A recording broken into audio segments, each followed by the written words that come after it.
Douloureuse. Alors pendant que l'état d'urgence et les contrôles aux frontières étaient décrétés hier soir, les hôpitaux de Paris devaient faire face à l'arrivée de plus de 300 blessés. Jamais les personnels médicaux de la Pitié-Salpêtrière ou de l'hôpital Georges Pompidou n'avaient été confrontés à un tel afflux de personnes blessées par balles ou par éclats d'explosifs. Gwenaël Bellec et Mathieu Poissonnet.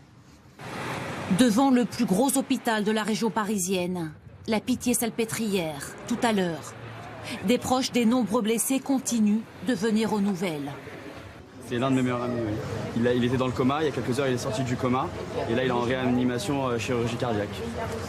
Il a eu en fait apparemment des impacts d'explosion. Eux aussi viennent visiter deux amis avec qui ils se trouvaient hier soir. Oui, deux proches, non. Vous avez pu avoir des nouvelles avant de venir ou... Ils sont bien. Ils sont bien ici à l'hôpital.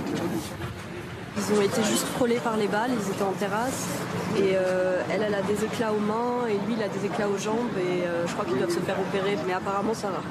Jamais ici les personnels n'ont été confrontés à un tel afflux de blessés par balle en si peu de temps.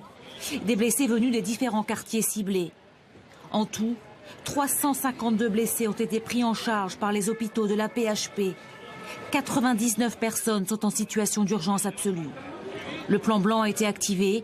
C'est la mobilisation de l'ensemble des hôpitaux de Paris et de la première couronne de la banlieue. Tous les personnels, médecins, infirmiers, anesthésistes sont rappelés. Mais dans la nuit, beaucoup sont arrivés avant même qu'on les appelle. Comme ici à la Pitié-Salpêtrière. La mobilisation est exceptionnelle. Certains hôpitaux sont passés à 100% de leur capacité de traitement, c'est-à-dire qu'ils ont réactivé tout leur potentiel. Si vous voulez donc, c'est 2 à 3 fois plus de ce qu'il y aurait sur une période de garde classique pour ce type d'établissement. L'ensemble des SAMU de la région parisienne s'est mobilisé. Aucune improvisation, les équipes étaient préparées à ce type de scénario. On doit trier les malades sur place, prioriser les plus graves pour pouvoir les diriger le plus rapidement possible sur les hôpitaux qui disposent du plateau technique adapté, qui ne sont pas forcément les hôpitaux les plus proches. La règle, c'est de ne pas engorger l'hôpital le plus proche et ne n'engorger aucun hôpital, donc de répartir les blessés en quantité adaptée sur les établissements en fonction de leur capacité d'hospitalisation. Plusieurs cellules médico-psychologiques sont également activées.